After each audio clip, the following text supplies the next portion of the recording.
Muzeu i Nën Terezës në Prizren, i pari kësaj natyre në Kosovë dhe viset shqiptare, u hap më 17 shkurt të këtij viti në ditën e pavarësisë së Kosovës. Megjithse ka kaluar më shumë se 1 muaj nga hapja e muzeut, vizitorët ende janë të pakët. Shishman nga Gjermania shprehet se muzeu është shumë interesant dhe se e njeh Nën Terezën nga informacionet dhe lajmet që ka dëgjuar për të. Përsa i përket impresioneve të tij, ai tha se ekspozita e muzeut është e pasur dhe e qartë. Përshtypjet për këtë muze janë shumë të mira. Historinë e Nën Terezës e kuptojmë qartë përmes fotove dhe shkrimeve. Shishman u shpreh se do t'i tregonte miqve të tij për muzeun dhe vizitën që kishte bërë, por shtoi se duhet të ketë një promovim më të madh. Patjetër që do t'ju them miqve të mi, por qytetërisht nuk shoh shumë njerëz këtu.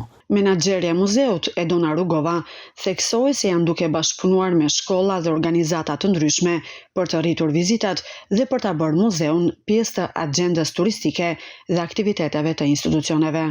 Të ofrojmë aktivitete sa më shumë, do të thotë që të fillu me shkollat fillore, duke organizu aktivitete, bashkëpunime me organizata civile, organizata jo qeveritare.